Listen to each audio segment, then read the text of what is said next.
Thank you. That's so nice of you, Debbie. I really appreciate that. So my name is Leo Johnson. I absolutely do this radio program called Future Proofing, which normally is on Wednesdays at 8, which is, of course, the same time as Bake Off. So no one listens to this program apart from you, but that's and my mum. I also head up PwC's disruption team, looking at what's coming down the track 5, 10, 15 years away. And also, can I just clarify one detail, that there may be a couple of you who are looking at me and thinking there's something slightly familiar about this person in some way that you can't lay your finger on exactly. And I just want to nail that and deal with the context of it. And maybe the best way, and you're probably right, is what I'm trying to say. And also in terms of context, the best way to maybe explain it is I was in Dublin the other day and I heard a story, which may or may not be true, about a dinner that was being given in Dublin, I think, by the great financier JP Morgan. And there was big crowd, 20, 30 people around the dinner table. And he went round acknowledging every single person around the table. And there was one particular gentleman he really pointed out and said, I'd like to just celebrate this guy. He just made $1 million in the oil fields of Texas. What a guy. At the end of the round, this particular gentleman raised his hand and says, thank you very much, Mr. Morgan. Just a small clarification. It wasn't actually Texas, it was Pennsylvania. It wasn't oil, it was coal. It wasn't $1 million won, it was actually lost. Also, it wasn't me, it was my brother. And there's something around my sentiments about Brexit that links to this story. But if it's okay with you, I would really propose not to talk about Brexit. Is that okay? Okay, all right, good. Because, for me, we're not filming any of this, are we? No. Brexit, while the debate rages on whether it's the solution or the problem, I don't think it's either of those. It's a symptom. It's a symptom of an economic model that's not working for the many. And the question is, what's going to happen? What's the next wave of technology that's breaking on us going to do to that? And I think this room, am I right in thinking, Debbie, it's the total number of employees that this room is responsible for is something more than 2 million? Of all the delegates who are here the whole day? Yeah, that's what I've understood. And that's whatever, that's 7 million people with the direct and indirect. So that's a big cumulative lump of good that can be done. So what I'd love to talk about is what's coming down the track, and then take any questions as well. Either Slido or just throw them at me. I can take it, whatever you want to ask. Nothing is off limits, I can take it. All right, what is coming down the track? Can I start with just a story? On the Radio 4 show, we went to Singapore, and I got in their driverless car. I don't know if anyone's been in a driverless car, or if any of your fleets are driverless, but this car was great for about 250 meters, and then it swerved onto the wrong side of the road, in front of a dumpster truck. The emergency driver, who was there, thank God, and an emergency driver, yanked the steering wheel, goes back onto the hard shoulder for safety, and he said, okay, that didn't go that well. But he said, you've got to understand, this is a DIY, do-it-yourself driverless car, which we're just trying to roll out as fast as possible.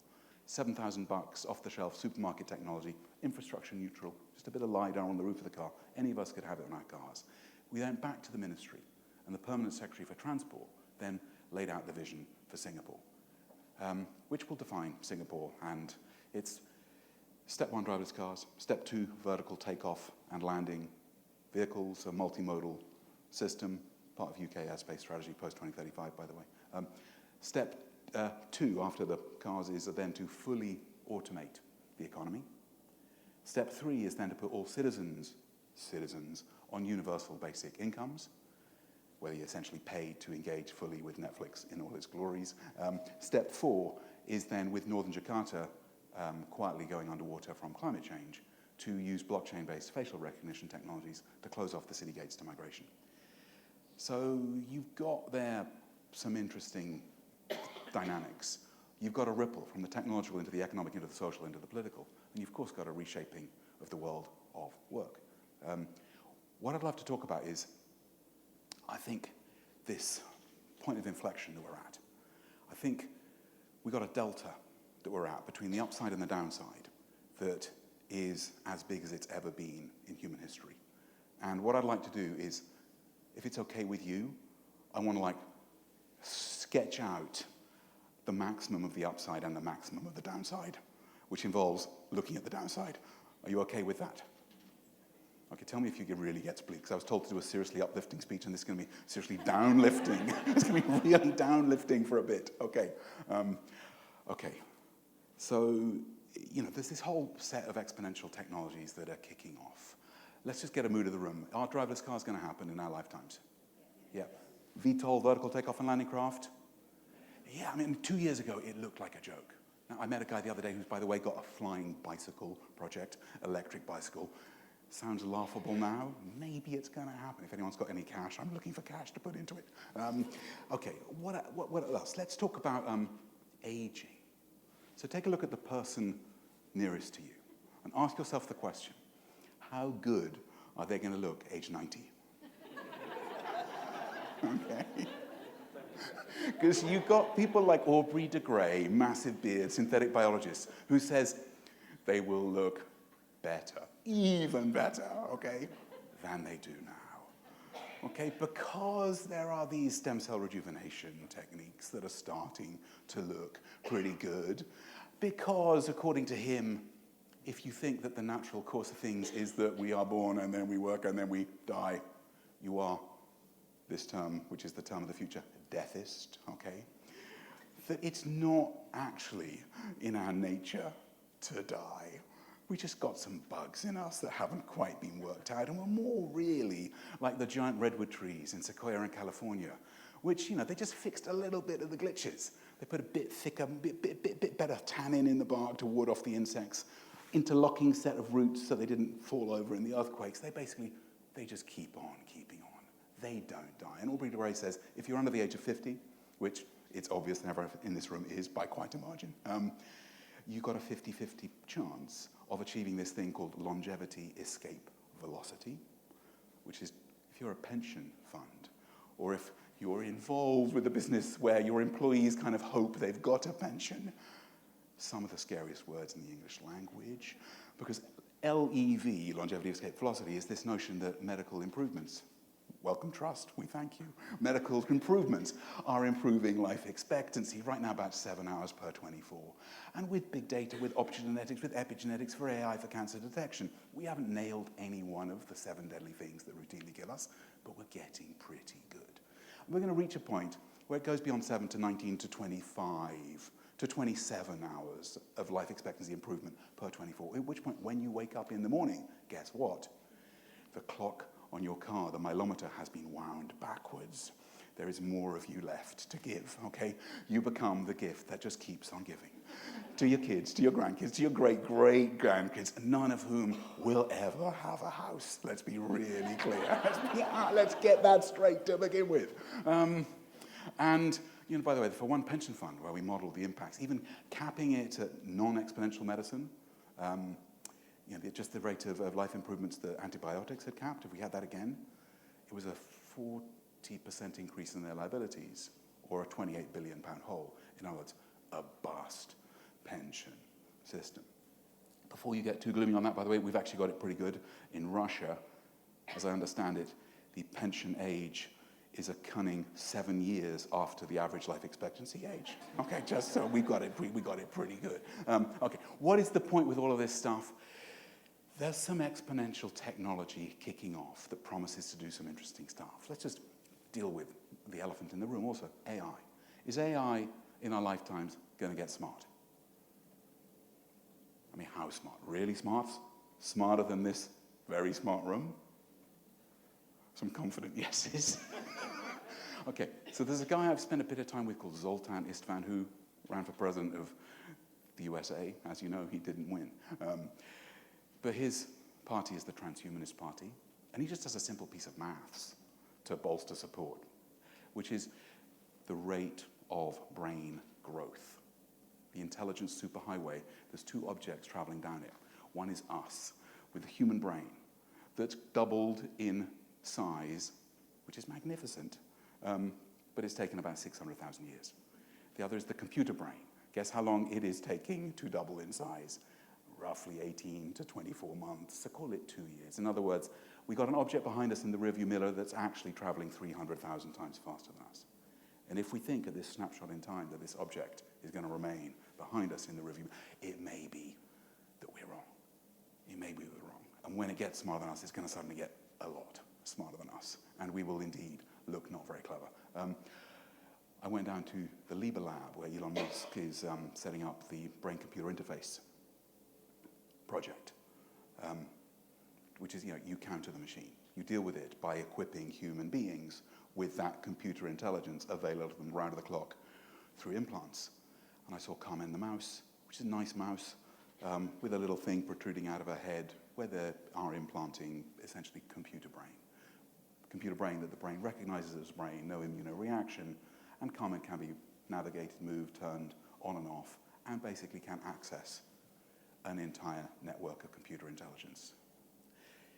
Okay, that's one vision of where the workforce could go. Anyone got any plans in that direction, by the way? It's one vision. It's one vision. Would you start to do that, by the way, for your kids? If that was the way to compete, to get into college, just a little bit of a bolster.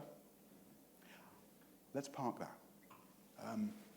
What I want to look at is what could start to change.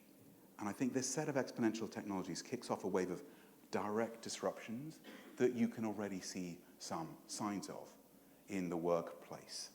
And it's stuff where you can have phenomena going on like affective computing, where new insights are available that were not. And I can see a few people nodding. And it's companies like Mindstrong who can tell your mood, your mental state, not by what you are typing, but by how you are typing.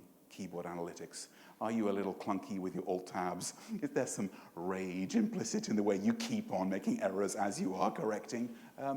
It's companies like Affectiva who are listening to not what you're saying, but how you are saying it. It's voice analytics, it's facial recognition technology analytics.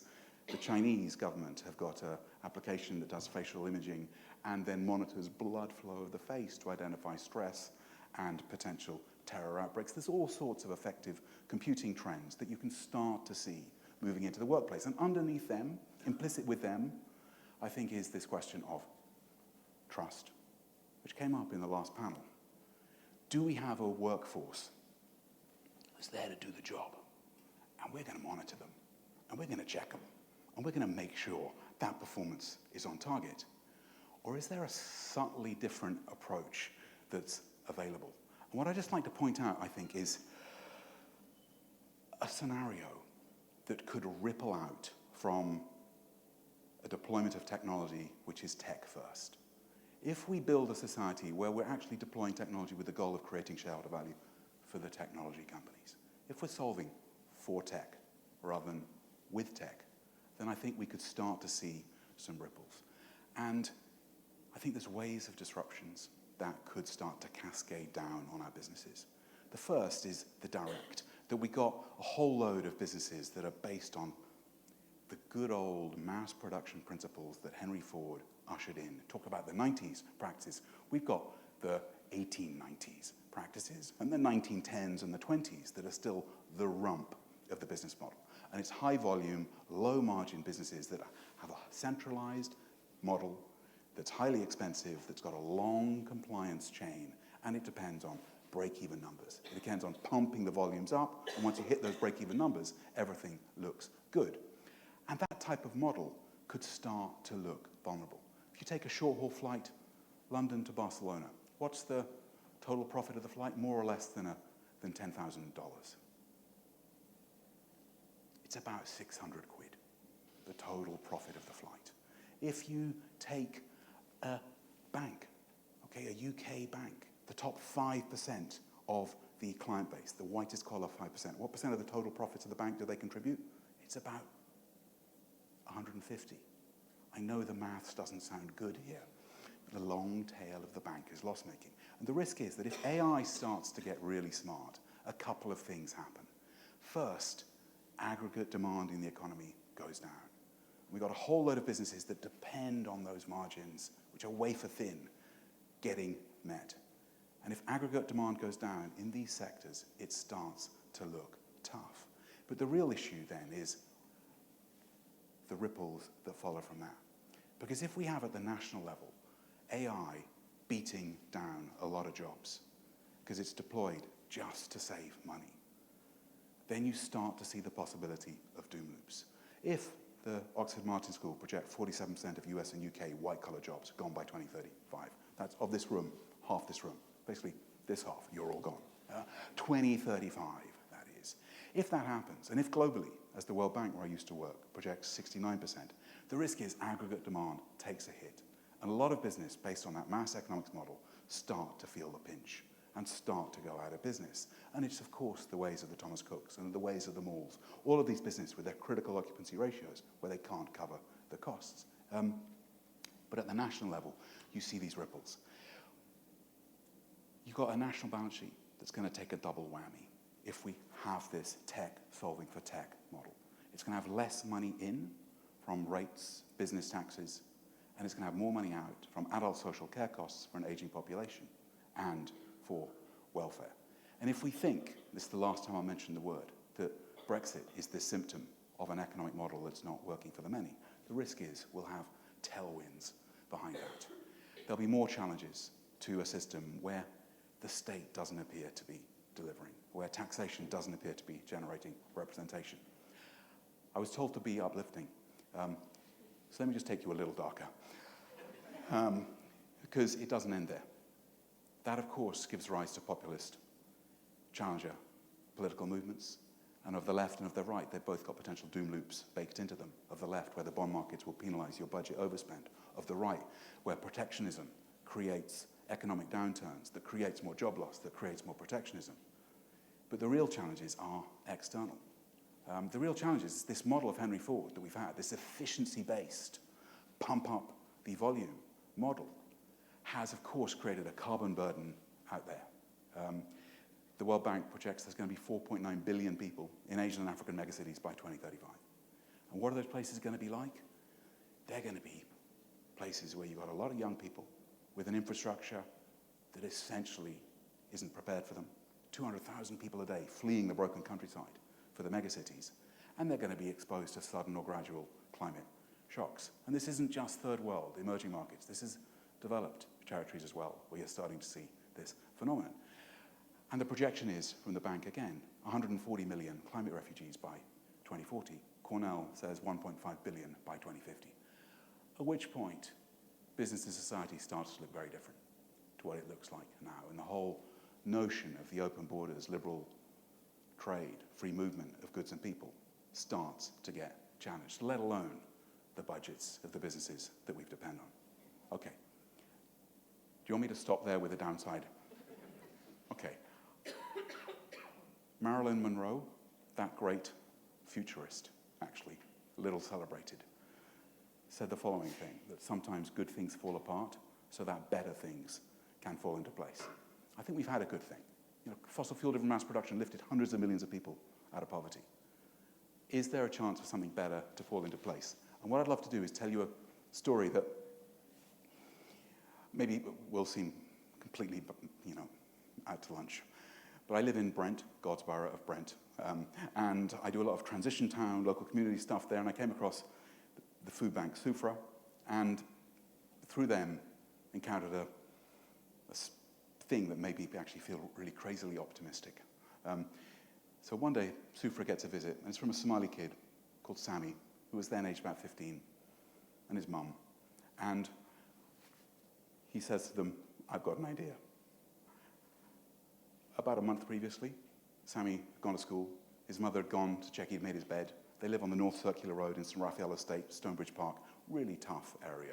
You know, at some point described as a no-go zone. A lot of buildings due for demolition. And she hears, from coming under his bed, a quack. And she thinks, this makes no sense. We're on the North Circular Road. This is like a quack-free zone. And looks under the bed, and there, she gets on her hands and knees, and under the bed, she finds a homemade, home-built, basically, incubator with a thermostat with a temperature inhibitor, with a water drip irrigation device, with Sammy's sister's hairdryer that had mysteriously disappeared a few weeks back, and then just wandering around, happily cosseted in some of her cotton wool. 12 quail. That Sammy, having downloaded these open source blueprints on how to build your own DIY incubator, had bought for £1.60 fertilized quail eggs online, and then basically built his own little miniature chicken farm. He then goes to Soufra, says, listen, I really appreciate all the work you're doing for all of us, but frankly, your food sucks. Your food sucks. Can we get some better food going on for the local community? And they do a crowdfunder. They raise 2,000 quid online. When I went there was this area that had been a mattress tip where people just go to shoot up, had been turned into a giant community garden and farm. There was a 40-foot teepee where people would just come and sit and have a cup of tea and chill.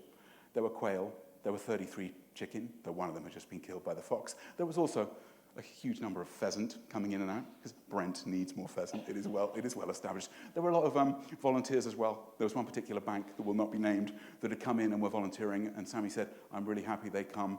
I mean, they've got no skills at all, but I'm really glad to give them some meaning in their lives. Okay.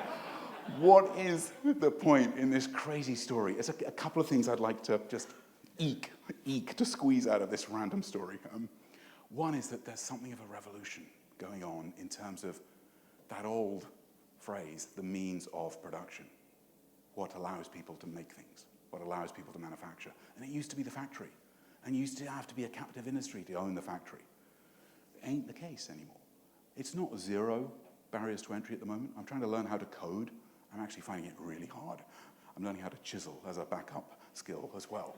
But the means of production, if you're a smart, remotely smart person, suddenly are starting to become much more accessible than they were 30, 40 years ago. And it's these zero-cost, mashable, mixable, low-cost, open APIs, this architecture that suddenly invites participation, invites sharing, invites us actually to contribute and create, is transforming the potential for people like Sammy to participate. A guy with no skills, no capital, nothing, magicking up for a total of 10 quid, a living, breathing ecosystem and small-scale urban farm with his community out of nowhere. And the question is then, if this is the model, if this is the real revolution in technology that is starting to ripple out across industries and blowing out existing industrial models, MIT talks of the world without, where suddenly power will leach from the centralized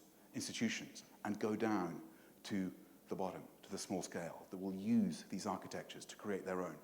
Water without the utilities from local distributed water, like M-Copper with solar lights, distributed energy, produced there with an asset finance model where they can lease it for 30 cents a day and then loan themselves. The Kickstart hand pump that triples the water they can provide. Where you've got power without the utilities, where you've got education without the universities, where you've got housing without the large construction companies through local 3D printing. Some of this is right now, some of this is 5, 10 years away, but you're beginning to see that trend. That's the seeds of the revolution that's occurring. And at its basis, I think, is a revolution around intent. Technology is not the answer. Technology is the amplifier of intent. And the crucial question is whether we want to use tech to solve for tech or whether we want to use it to solve for the world's problems. And when it comes to the universe you are in, as I think a number of the conversations that you've had have already got to, it's the intent, it's the purpose that's going to be the defining thing when it comes to enlisting, retaining, motivating, getting the most out of the best employees you can. We all know that purpose eats strategy for breakfast. David Graeber talks about the bullshit job. Purpose will become, of course, the new currency, especially in an age where there is access to low-cost resources, including education and housing, potentially, or universal basic incomes to prop us up. It'll be purpose that gets us through the door. And not purpose that's greenwash purpose that's Kool-Aid. Look at us, we prop up the capital markets.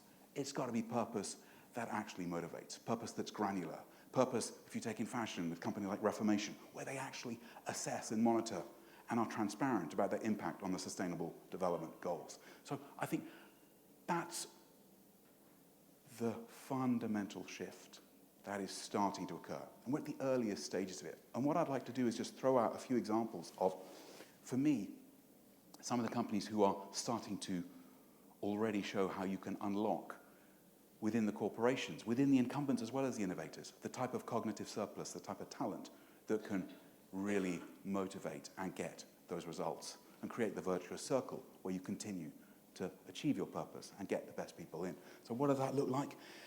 And this basically is the dimension of the reward that is not the intrinsic, not the extrinsic reward of salary, but the intrinsic reward of delivery on purpose. It's people like Steam or Valve, the video game makers that maybe not all of us in this room play, but their model is 2 people alone. If 2 people agree with you in the company, whoever they are, you can do it. It's also about empowering their own customers to be co-creators with them, giving them the software development kits. That's what enabled them to create this raft of user-generated content that suddenly propelled them to rocket stardom. 15 million users currently. Amazon, of course, got its 2-pizza rule. Keep the team small. But that's about Steam and Valve. It's about really empowering your teams. If you take a look at SpaceX, what are they doing to motivate employees? Helping them fail. SpaceX's model is, when will we put this incredibly expensive piece of kit up in the sky? If we think we've got a 51% chance of success. Because we want to fail fast, fail forward, learn. So they have 2 rival teams, Florida and Texas, each of them trying to iterate as fast as they can and learn how you fail to get the mistake out there. You've got, I think, a culture also of giving people the real trust to do stuff. So what's the most profitable bank in Europe? Handelsbanken. 17% return on equity, and their model is small is beautiful. So we know banks, about 20% of the staff, the compliance function, about 20%. Handelsbank, their model is actually, we're going to put the power to be producing the banking product and giving it and making the credit decisions right in the branch level. And the branch, they have this equivalent of church spire lending, where they will only bank to the people who they know, who they can see in the local neighborhood. And they keep the branches as small, as localized. And what they do is they just empower the local teams to know the customer, identify the credit risk, identify the opportunity, and actually do good traditional scale banking. I think you've got some other examples out there as well. All in this is the territory you know. Satalia, which I think was alluded to before, where they crowdsource the salaries. They make it absolutely clear and transparent, and the employees themselves decide based on delivery of those outcomes. But let me just end with, I think, what's a crucial point here, which is the diversity angle. That if we are going to come up with these solutions, we need a new way of thinking. We need a new vision of what business does, and that its purpose is not just to deliver shareholder value. Its purpose is to deliver these outcomes. And I think there's 2 ways to meet the diversity agenda. One is to get your numbers up and say, hey, look at us. We're great, we're diverse. The other is to really use that diversity and really seed those divergent viewpoints into the strategies and the product mixes of your organization. And let me just throw out an example of a beer company I was with the other day. And the beer company was doing its strategy. And it was, that's what we're going to do. We're going to sell more beer. We're going to sell more beer. And they had in there, and everyone said, okay, great, sell more beer. What could go right? Great. But they also had a shadow board in there. And that shadow board was people, not just like the next in line for promotion, but people who were out of the box, diverse, sense makers, very ethnically and culturally diverse. Some data scientists there too. They say, yeah, that's great. But there's a world that's shifting out there. People aren't drinking our beer, they're drinking craft beer. And you know why? Because you're not very cool, because there's a lot of old geezers running this company, but also just some simple mechanics, like the user experience. Have you been to a bar recently? They asked any of the board. They said, well, if you go to a bar, the bar people want to be given the beer. They don't want to wait 100 days for your credit process to decide whether or not you're going to give them the kit to serve it.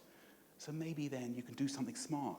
One of the data analysts suggested, like using AI to do credit scoring through alternative methods, which like Standard Bank in South Africa will take your credit scoring down from 100 days to 3 days, at which point suddenly you're serving the bars. And maybe even put sensors in the tires so that you can actually massively improve the energy efficiency of your fleet before you turn them EV.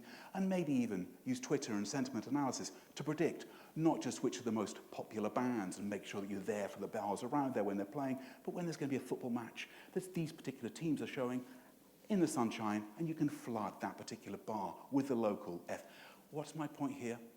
There's having the diversity, but there's also really using it and pushing it into the mix. I think we're at this point of transition between an economic model that was a wonder, but it's no longer fit for purpose, and one that doesn't yet exist, which is really business that fits the world around it. In Schumacher's words, as if people and planet mattered.